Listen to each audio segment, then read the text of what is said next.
আসসালামু আলাইকুম সবাইকে। আজ আমি তোমাদের এই ক্লাসে দেখাবো কিভাবে জাস্ট একটা ফরম্যাট মুখস্থ করে সব কম্পোজিশন লেখা যায়। তোমাদের পরীক্ষাতে সাধারণত ২ ধরনের কম্পোজিশন এসে থাকে। একটা হলো bad side problem related composition, আরেকটা হলো গুড সাইড রিলেটেড কম্পোজিশন। তবে বিগত সালের পরীক্ষাগুলো কোশ্চেনগুলো অ্যানালাইসিসগুলো দেখা যায় ব্যাড সাইড প্রবলেম রিলেটেড কম্পোজিশনগুলোই বেশিরভাগ পরীক্ষাতে এসেছে। তাই আমরা এই ক্লাসে শিখব কিভাবে জাস্ট একটা ফরম্যাট দিয়ে সব ধরনের ব্যাড সাইড প্রবলেম রিলেটেড কম্পোজিশনগুলো লেখা যায়। তাহলে চলো আমরা ক্লাসটা শুরু করি।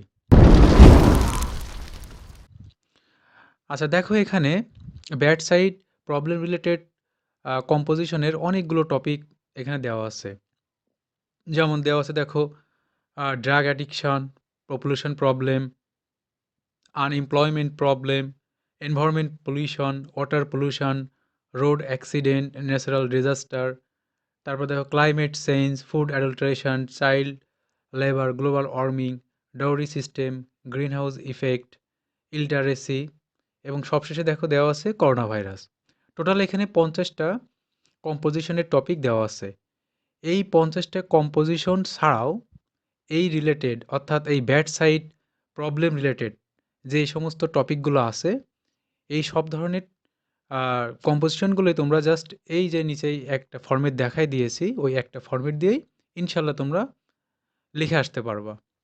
তাহলে এবার চলো আমরা দেখি আহ, কিভাবে একটা ফরম্যাট দিয়ে সব ধরনের ব্যাড সাইড প্রবলেম রিলেটেড কম্পোজিশনগুলো লেখা যায়। Bad side composition format. আচ্ছা, কম্পোজিশন লিখতে গেলে আমরা জানি প্রথমে কি করতে হয়, এখানে টপিকের নেমটা দিতে হয়। অর্থাৎ যদি পরীক্ষায় আসে এনভায়রনমেন্ট পলিউশন, তাহলে এনভায়রনমেন্ট পলিউশনটা এখানে লিখে নিব। যদি আনএমপ্লয়মেন্ট প্রবলেম থাকে তাহলে সেটা লিখে নেব, অথবা পপুলেশন প্রবলেম ইন বাংলাদেশ যদি এটা থাকে তাহলে আমরা এখানে সেটা লিখে দেব। তাহলে প্রথমে কি করতে হবে, প্রথমেই হচ্ছে যে কম্পোজিশনটা পরীক্ষায় দিবে সেই নামটা আমরা জাস্ট এখানে লিখে দেব। তারপরে কি করতে হবে, ইন্ট্রোডাকশন লিখব। ঠিক আছে? ইন্ট্রোডাকশন আমি এখানে তোমাদেরকে পয়েন্টগুলো আউট করে দিয়েছি যাতে করে তোমরা বুঝতে পারো। তবে পরীক্ষার সময় তোমাদের এই যে এখানে যে ইন্ট্রোডাকশন, ডেসক্রিপশন, এই জিনিসগুলো লেখা লাগবে না। তোমরা জাস্ট প্যারা করে দিবা। ঠিক আছে? ইন্ট্রোডাকশনের জন্য যেমন একটা প্যারা আছে, পরের যেটা আসবে যে টপিকটা ওটার একটা প্যারা করবো, এইভাবে করে দিলেই হবে। দেখো ইন্ট্রোডাকশনের মধ্যে তাহলে আমরা কি লিখব, Bangladesh is a small country, Bangladesh ছোট্ট একটা দেশ, but her population is huge, কিন্তু এর জনসংখ্যা প্রচুর। So she is facing many problems, সুতরাং সে ফেস করছে অনেক ধরনের সমস্যা। সাম প্রবলেম আর বিগ, কিছু সমস্যা অনেক বেশি বড়। সাম প্রবলেমস আর স্মল, এবং কিছু সমস্যা ছোট। সাম প্রবলেমস আর প্রিভেন্টেবল, কিছু সমস্যা যেটা নিরাময়যোগ্য, অর্থাৎ সমাধানযোগ্য, এবং সাম আর আনপ্রিভেন্টেবল, এবং কিছু আছে যেগুলো আসলে সমাধানযোগ্য নয়। Dash is one of them. আচ্ছা, এই যে এখানে টপিক লেখা আছে, তাহলে আমরা এই যে এখানে যে টপিকটা দেব, এই যে নামটা এখানে, সেটা এই জায়গাটায় বসিয়ে দেব। ঠিক আছে? যদি থাকে পপুলেশন প্রবলেম, তাহলে দেবো এখানে population problem is one of them, অর্থাৎ জনসংখ্যা সমস্যা তার মধ্যে অন্যতম। It is currently a highly discussed and worrying issue. হ্যাঁ, এটা বর্তমানে খুব আলোচনাযোগ্য এবং দুশ্চিন্তার একটা বিষয়। ইট disrupt the country's economy and normal life flow in many ways. এটা ব্যাঘাত ঘটাচ্ছে আমাদের দেশের অর্থনীতিতে এবং আমাদের যে সাধারণ জীবন সেখানেও। ইন মেনি ওয়েজ, অনেকভাবে। It is not only a man made problem but also a global problem. এটা শুধুমাত্র যে মানুষের তৈরি সমস্যা তা নয়, এটা আমাদের একটা আহ, মানে বিশ্বের সবারই একটা সমস্যা। ঠিক আছে? It is also the main cause of our social chaos. এটা আমাদের সামাজিক বিশৃঙ্খলারও অন্যতম একটা কারণ। এবার দেখো আমরা পড়ব রেজন অথবা কজেস, অর্থাৎ এই যে সমস্যাগুলো ঘটছে, এই সমস্যাগুলো ঘটার কারণগুলো আসলে কি, সেই পয়েন্টটা আমরা এখানে লিখব। দেয়ার আর সাম রিজনস বাহাইন্ড এনি প্রবলেম, অর্থাৎ যে কোনো সমস্যা হওয়ার পিছনে তার কিছু কারণও কিছু থাকে, তাই না? এর পিছনে the main reasons for this problems for the main reasons for this আর peoples unconsciousness, illiteracy, injustice, lack of civic sense, lack of religious education, superstition and lack of coordination. অর্থাৎ এই যে সমস্যাগুলো হচ্ছে, এই সমস্যাগুলো হওয়ার পেছনের কারণগুলো হলো মানুষের অসচেতনতা, নিরক্ষরতা, তারপর হচ্ছে অন্যায় অবিচার, তারপরে হচ্ছে নাগরিকের যে ধ্যান ধারণা থাকা উচিত সেগুলোর অভাব, তারপরে হচ্ছে তোমার ধর্মীয় যে শিক্ষা সেটার অভাব, তারপরে হচ্ছে সুপারস্টিশন অর্থাৎ কুসংস্কার, তারপরে যে মানুষের মধ্যে সহমর্মিতার অভাব, এগুলোর কারণে এই সমস্যাগুলো হচ্ছে। বিসাইডস, এছাড়াও most of the people of our country are poor and illiterate, আমাদের দেশের বেশিরভাগ মানুষগুলো গরিব এবং নিরক্ষর। They live from hand to mouth, তারা দিন এনে দিন খায়। দাস, এভাবে দে হ্যাভ নো নলেজ, এজন্য তাদের আসলে কোনো জ্ঞান নাই। টু জাজ, কোনো কিছু বিচার করার। What is right and wrong, কোনটা সঠিক আর কোনটা ভুল। The growing population is also one of the main reasons for this, এই যে অতিরিক্ত জনসংখ্যার বৃদ্ধি, এটাও অন্যতম কারণ।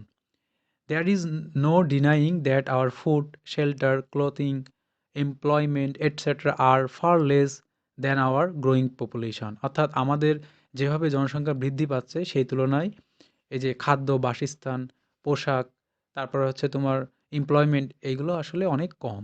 All of this situations have turn our country into this position. হ্যাঁ, এই সমস্ত সমস্যাগুলোর কারণেই আমাদের দেশ আজকে এই পর্যায়ে। এবার আমরা দেখব যে এর ফলাফলটা কি, ইফেক্টটা কি, অর্থাৎ এই সমস্যাগুলো যে হচ্ছে, এই সমস্যাগুলোর কারণে আমাদের সমাজে বা আমাদের দেশে কি ধরনের প্রভাবটা পড়ছে, সেটা এবার আমরা এই এফেক্ট অর রেজাল্ট এই পয়েন্টে আমরা আলোচনা করব। The effect of dash is very dangerous, এই যে টপিকটার এখানে আমরা ওই যে আমরা কম্পোজিশনের যে নামটা লিখছিলাম ওই নামটা এখানে দিয়ে দেব। The effect of population problem is very dangerous, তাহলে আমরা টপিকে জানাই পপুলেশন প্রবলেমটাই দিয়ে করছি, ঠিক আছে?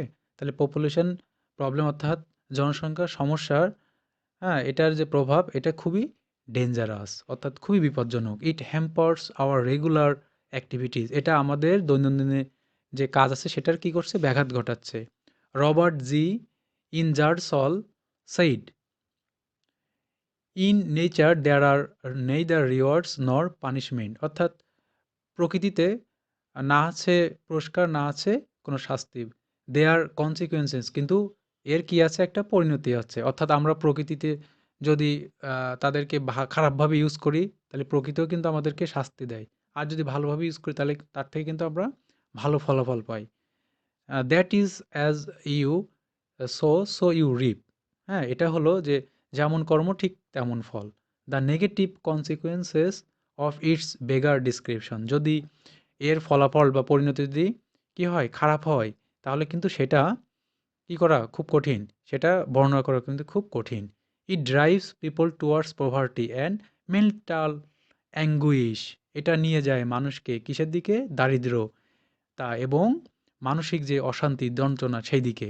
এই যে কিছুদিন আগে আমরা যে করোনা ভাইরাসের মুখোমুখি হলাম, করোনা ভাইরাসের কারণে অনেক ভোগান্তির শিকার হলাম, সেটাও কিন্তু অনেকটা এই প্রকৃতির একটা নেগেটিভ অ্যাসপেক্ট বা নেগেটিভ ইফেক্ট, ঠিক আছে?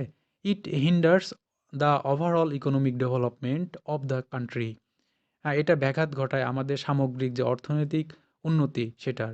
Due to this we as a nation fall far behind, হ্যাঁ, এইগুলোর কারণে আমরা জাতি হিসেবে অনেক পিছিয়ে যাই। দেখবো আমরা এর সলিউশনটা কি, রেমেডি কি, মানে প্রতিকারটা কি। হ্যাঁ, এতক্ষণ তো আমরা এটার প্রভাবটা আমাদের জীবনে কেমন, হ্যাঁ, নেগেটিভ প্রভাব ফেলে সেটা দেখলাম। এবার দেখবো হচ্ছে এর প্রভাবটা কি। দেখো, Agatha Christie said, "To every problem there is a most simple solution." হ্যাঁ, প্রত্যেকটা সমস্যার পিছনে আবার কি আছে?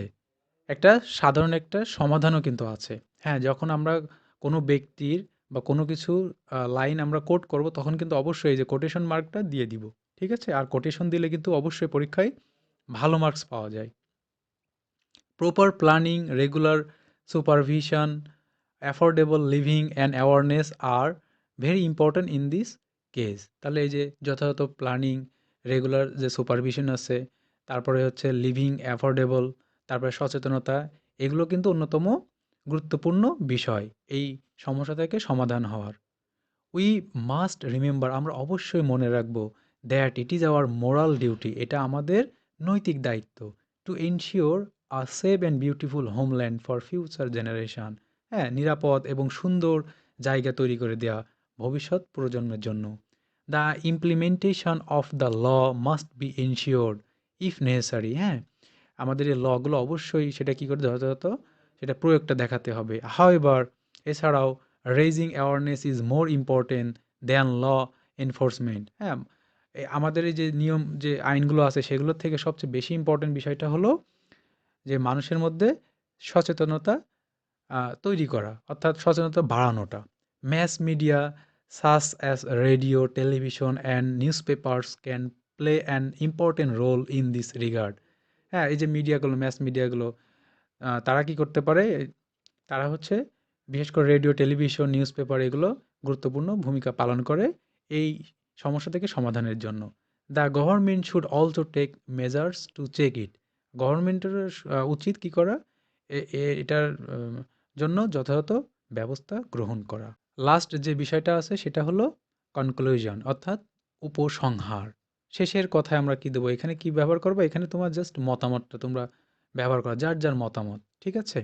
দেখো আমরা এখানে কি লিখেছি, from all the statement provided above, অর্থাৎ উপরে যেই সমস্ত স্টেটমেন্টগুলো দেওয়া হয়েছে, ইট ক্যান বি কনক্লুডেড, এটাই সংক্ষেপে বলা যায় যে no development effort of the country will ever be successful if we do not work together to solve this problem.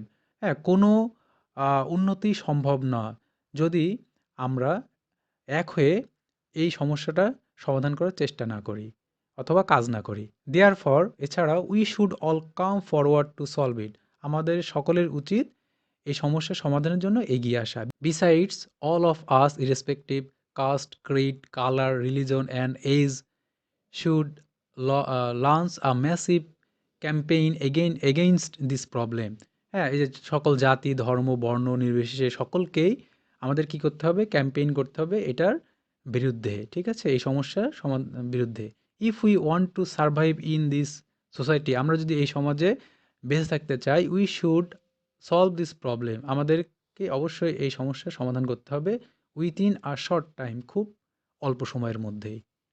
তাহলে আশা করি তোমরা এই কম্পোজিশনটা খুব সুন্দর করে বুঝতে পেরেছ। হ্যাঁ, যদি ব্যাড সাইড রিলেটেড যেই টপিকগুলো দেখালাম, এই টপিকগুলো ছাড়াও যদি অন্যান্য এই ধরনের টপিক যেটা ব্যাড সাইড অথবা তোমার হচ্ছে প্রবলেম রিলেটেড, তাহলে তোমরা জাস্ট এই ফরম্যাটটা পড়েই তোমরা পরীক্ষায় ইনশাল্লাহ লিখে আসতে পারবা। ঠিক আছে? আর এই যে পয়েন্টগুলো আমি দিয়ে দিয়েছি এখানে মার্ক করে, এই যে সলিউশন, রেমেডি, এই পয়েন্টগুলো তোমাদের পরীক্ষায় উল্লেখ না করলেও হবে। জাস্ট তোমরা এই পয়েন্টগুলো আউট না করে কি করবা? প্যারা করে লিখবা। ঠিক আছে? তাহলে আজকে এই পর্যন্তই। তোমরা সবাই ভালো থেকো, সুস্থ থেকো। সবার জন্য শুভকামনা। আল্লাহ হাফেজ।